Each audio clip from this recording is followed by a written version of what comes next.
Well, the Biden administration is planning to update the sweeping asylum restrictions enacted at the southern border over the summer.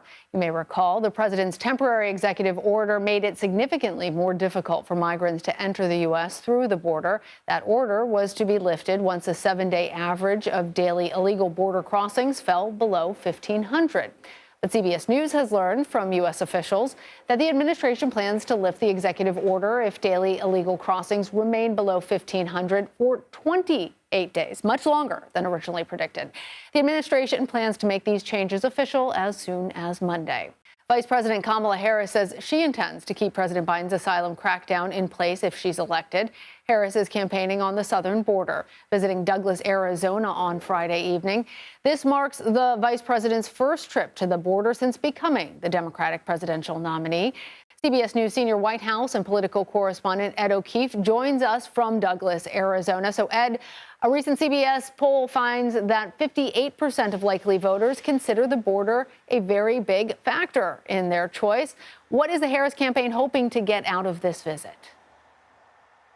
That they cut into former President Donald Trump's advantage with that group of voters who say he's better equipped to deal with these issues than she is, believing, as they've now seen when she talks more expansively about the economy, that if she provides a little more detail on immigration, people might realize, oh, okay, she's got a plan, and that's something I can support. The big focus of this visit to Arizona, however, today is to reiterate that she was a big supporter of, and if it were ever brought up again, would pass as president and sign as president, this bipartisan border security and immigration bill that was put together earlier this year by Democrats and Republicans and ultimately got blocked by Republicans supportive of former President Trump, who expressed opposition to it.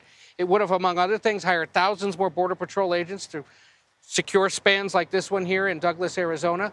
It would have given the president, whoever it is, far-reaching powers to far more aggressively restrict asylum requests into the United States, which has been one of the big draws for people to try to get to the border, and take a series of other steps to legalize those that have been in the country otherwise lawfully for several years, and address some other border security and smuggling concerns across the border.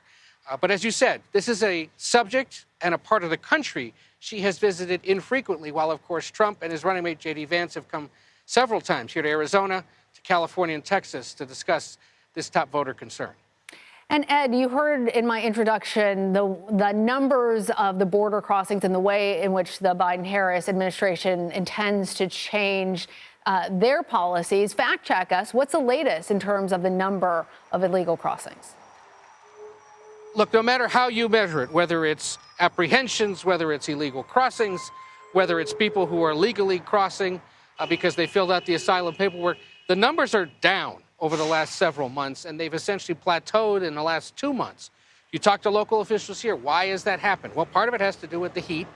It has been triple digits plus for several months this summer, just way too hot for people to come across, whether legally or illegally. Second, they believe, yes, that the Biden administration restrictions on asylum requests are having an effect on dissuading people from trying to get here and using that as a way in. What else could it possibly be? It's unclear, but those two are big factors, and it's why we've seen this dip. Democrats and the White House would certainly say, see, we did this through executive action, restricted asylums. Imagine if we could only do this now through legislation, as we would have earlier this year if Congress had acted. All right, Ed O'Keefe, thank you.